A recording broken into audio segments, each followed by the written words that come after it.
Ndërkohë një deklaratë e jotja e cila është bërë në emisionin Megasport në A2 CNN ka bërë dhe xhiron e mediave greke kur ti flisje për Elton Fikajn si një Mario Mita i ri. Çfarë mund ta tregosh në një detaj apo diçka më shumë nga ky lojtar që të ka lënë bresa kaq shumë sa të guxosh dhe të thuash që është një Mario Mita i ri, se të thuash që është një Mario Mita i ri, steka është shumë lart. Absolutisht, po e them me bindje të plot. Unë kam qenë në një turne kur isha tek akademia në Greqi dhe kam bërë një turne me ekipet greke atje dhe jo vetëm ato ekipe që fliqin, ato që ishin në turne se që ishin në moshë ku Fika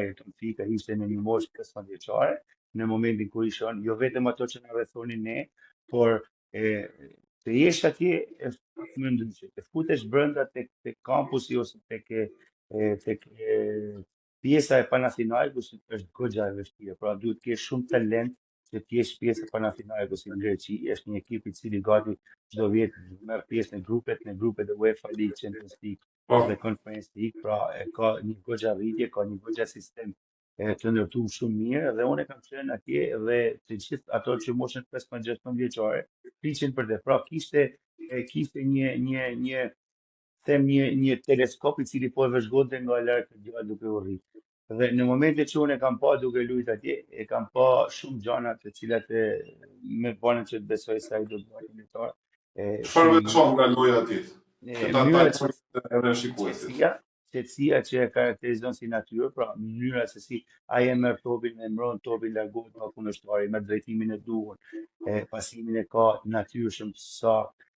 driblimin e ka shumë të thjeshtë, si e themi ne në gjuhën e sportit, ka ato majet e giftave të cilat ti mendon se e ke marr topin, po në vërtetë se merr. Dhe ka shumë gjëra të cilat ai si sportist e ka të lunën. Pra nëse ne studiojmë për futbollin dhe futena në detaj, do na me kriju një sportist me cilësitë të tyre, këto cilësi nuk mund t'i krijojmë. Këto janë të lindur të cilat sportisti lindi merr me vete gjatë procesit së rritjes së tij. Ky ka disa procese që është pak më ndryshe se sa tjerë. Dhe ky formohet më lehtë se disa futbollistët e tjerë të cilët ndoshta dojnë kohë për me gjatë për më formu. Ato që i mungojnë Fikajt mendoj se fushia, forca, moshën e cila e karakterizon ajo bërthësia e rritjes të muskulaturës ose formimi i fibrave, them se ai ka në vitet e vijim dhe do bëhet një lojtar i cili do ta ketë luks që kombëtarja shqiptare ta ketë pjesë të tij. Okej, nga ana tjetër, për të vazhduar të jetë në linjë logjike, Vasil Rusi, një legjendë e futbollit shqiptar, tha po nuk jeni në emision që nëse Shqipëria gjen një mbrojtës të majt, qendre të majt, pra me këmbën e majt, do të arrisim me 30% lojën e saj sulmuesi dhe efikasitetin e saj, pasi Aslani nuk do të vi deri në mbrojtje për të marrë topin, për çdo top duke ardhur më kot në mbrojtje, por do të jetë aty në mes fushë, nëse qendra e mbrojtës me këmbën e majt do të ketë atë pasimin më të thjeshtë për ta hapur lojën, pra. Dhe këtu më kujtohet pikërisht për Elton Fikajn ka parë ndeshjen në Zvicër Shqipëri U21, ku Fika edhe ndeshjet ka shkëlqyer, një ndeshje ku ne humbëm 2-1 fatkeqësisht, po kemi bërë një lojë fantastike mbreslënse dhe Fika më ka rënë përshtypje për faktin që jo vetëm ishte i pakalueshëm, jo vetëm ishte shumë i rrezikshëm në goditjet e këndit të Shqipërisë, fitoi 2-3 duele ku topi shkoi ngjitur me traversën, pra bën edhe Van Dijk në një farë mënyrë të pjesës sulmuese për të rrezikuar portën kundërshtare. Ajo që më bëri më shumë përshtypje ishte pasimi i gjatë i Elton Fikaj që ishte fantastik. Elton Fikaj jepte topin nga qendra e mbrojtjes, sepse në atë ndeshje lozën si qendrëmbrojtës dhe jo si mbrojtës i majt, e jepte topin nga qendra e mbrojtjes direkt në këmbën e sulmuesit ton. Pra nuk e linte një top të diskutueshëm në ajër ku sulmuesi duhet luftonte për ta marrë atë top. Mjaftonte që sulmuesi të ishte i vendosur siç vendoset shpesh Manaj, duke qëndruar me bryla dhe topi i vinte në këmbë. Dhe kjo ndoshta për ta lidhur në këtë idenë nëse Fikaj mund të lozë në të rol në Shqipërinë së ardhme, sepse Polonia është shumë ndoshta për ta eksperimentuar këtë gjë, por mund të jetë lojtari ideal për ta zbatuar këtë lloj skeme. Në mendimin tënd Elvis, nëse kjo mund ndodhi, a mendon vërtet se Shqipëria do ta rrisë më shumë efikasitetin e saj në lojën sulmuese nëse do të kishim pikërisht pra Elton Fikajn aty në këndën e majt? E kuptoj. Rusi ka bën një ndërhyjje e cila ka shumë të drejtë për sa i përket logjikës, sepse normalisht që të kesh në momentin kur lundi me 4, pra si shkruan Shqipëria zakonisht me Silvinën në mbrojtje,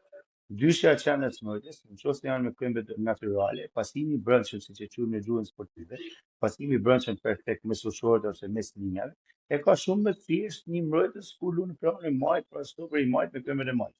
Gjithashtu edhe nisjet direkte si shpepi tek sulmuesi ose tek thellësi tek zona e tretë, Po. është më e thjeshtë sepse normalisht këmba jote është më saktë se sa të kesh i privum, sepse kur je me këmbën e djathtë je i privum, sepse normalisht nuk mund të shkosh në krahun tjetër sepse të pengon diçka në pasimin. Dhe ai ka qenë shumë i saktë në konstatimin e tij. Po unë mendoj dhe them se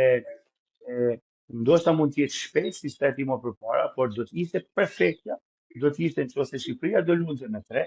pikaj duke ditë edhe inteligjencën edhe një pozicionet edhe mënyrën e lutjes futje nga brendja. Pra perfekte do të ishte nëse ne luajmë me një sistem me 3, ai 3 që se mbështet më nga krohi, majtën do ishte perfekte. Megjithatë, trajneri nuk po diskutojmë për Jo, thjesht për të dhënë një ide se si mund bëhet, me dashamirësi. si logjike thjesht është logjik shumë e pastër dhe e mirë. Kuptohet sepse duke pas atë normalisht kthimi i Aslani sepse ka luajt me Aslanin dhe Shehun si dy mesfushorë ose dy gjasha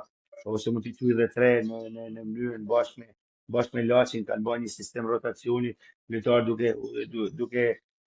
mos hezitu për me marrë topin herë njëri dhe herë tjetrit. Në momentin kur ti ke dy lojtarë që kanë këmbë të mira, pra këmbë të tyre natyrale për pasimin e thjeshtë, nuk e ka të nevojshëm që të kthehemi me 3 me një mesfushor për me marrë qarkullimin, por e marrin topin mes linjave, sepse pasimi i saktë na zjarr një stacion më tepër ose një stacion më lart për sa i përket daljes në sulm. Kjo do të ishte logjike, po unë gjithsesi mendoj se është një guxim, duhet një guxim goxha i madh nga trajneri që të bëjë hapa për sa i përket play-offit me Po nga ana tjetër Elvisa mendon se duhet bërë diçka ndryshe për kërkuar atë gjë ndryshe sepse Polonia